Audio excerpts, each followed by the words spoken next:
Değerli dostlar, dünən xəbər verdim ki, Lerikdə Elxan Mirzəyevi 8 polis əməkdaşı mülki geyimdə, əllərində kamera ilə, dubinkalarla Lerikdəki yaşadığı evə soxulublar. Əllərindən həm özünün, həm həyat yoldaşının telefonlarını alıblar. Elxan Mirzəyev 2 universitet bitirmişdi. Moskva Dövlət Universitetinin jurnalistika fakültəsini bitirmişdi. 20-dən çox ölkədə həm yaşayıb, həm işləmişdi. Reportajlar hazırlamışdı. Ən müharibələrin getdiyi dövrlərdə.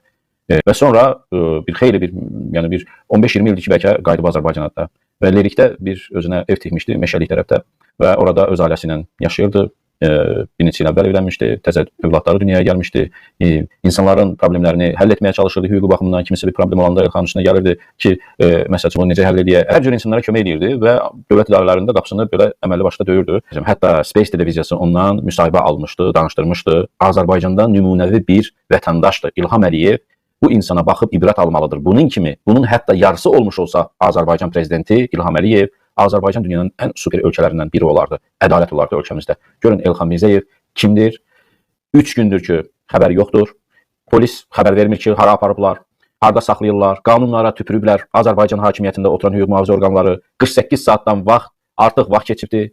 48 saat polis vətəndaşı saxlayırsa, məhkəməyə çıxartmalıdır 48 saatdan sonra. Amma artıq 60 saatı keçibdi. Amma nə ailəsinə, nə yaxınlarına xəbər vermirlər ki, Elxan Mirzəyev hardadır.